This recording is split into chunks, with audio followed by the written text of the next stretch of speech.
Honorable members will appreciate that no system of legal aid to the poor can be devised or function without proper financial resources to back it. We had, after I had taken charge of the ministry, formulated a modern scheme of legal aid to the poor whose funds should be partly released from the state and also by contribution either from the earnings it made from court fees and other sources of income connected with the court. We decided at the Law Ministers Conference on my own motion that a part of the fees which a lawyer would pay to the Bar Council and also to the bar must be set apart for legal aid to the poor. Of course, that would not be enough by itself, but it would certainly give a part of the income necessary for any state to make any scheme of legal aid to the poor and also help the legal profession to share partially the burden of legal aid to the poor. If a part of what the lawyer pays for entry into the legal profession is kept in reserve for legal aid to the poor. It is not possible to estimate the exact amount which would be necessary in every state to enable a proper scheme of legal aid to the poor being put into force. Yet the states have been demanding at least 50% contribution from the center to enforce any such schemes which the Ministry of Law at the center had formulated and circulated. And in the Law Ministers Conference, they unanimously resolved, of course, the center did not at all take part in the resolution that the center should at least find 50% of the expenses of a scheme of legal aid to the poor. So far as the Parliament and the central government are concerned, today a steel factory appears to have a greater value to us than any matter connected with the question of really improving the system of justice we have.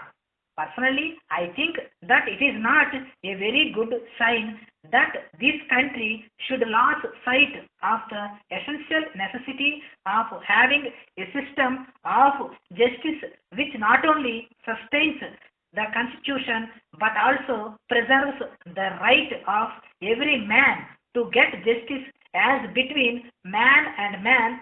For if we have a system which does not give us justice, if we have a system of government which is not shared by the common man, if the dispensation of our governmental machinery does not create the feeling in the common man that justice is done as between man and man and without really putting the poor man always at a disadvantage.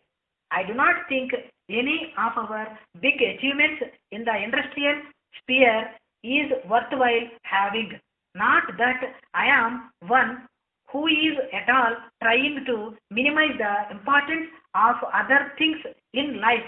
It is necessary to give this country an industrial background or to make this country materially a stronger one. But nevertheless, I think the values of life, more particularly the values that are basically fundamental in a democratic government, can never be allowed to be put into the background excepting at the cost of jeopardizing the very basis of our life, which is a free government, a free parliament, and a system of independent courts whose doors are always open to the common man and whose charges are such that it is not difficult for the common man to come to its doors, and those who cannot get them advantage of the courts are given the advantage by the state.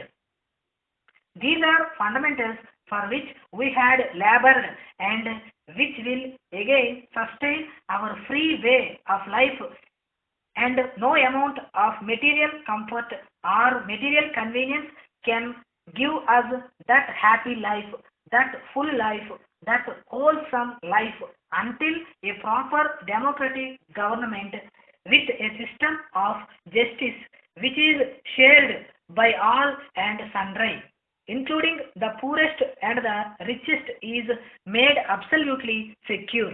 Nevertheless, I must say that today the priorities are different. One of the reasons why initially the British government had made itself secure was not because it had a strong army, not because it came with a better military technique, not because we were divided amongst ourselves, but because the system of law was different. Every historian, Indian or European, admits that initially the task of the Britishers would not have been so easy but for the fact that wherever they went, a system of law was introduced which was different from the system of law which our rulers at that time were enforcing, which was nothing but the capricious fire of the ruler, which knew no equality as between man and man, and who never dispensed justice equally between man and man. That is the one system which is still retained, for which the Britishers are rightly proud.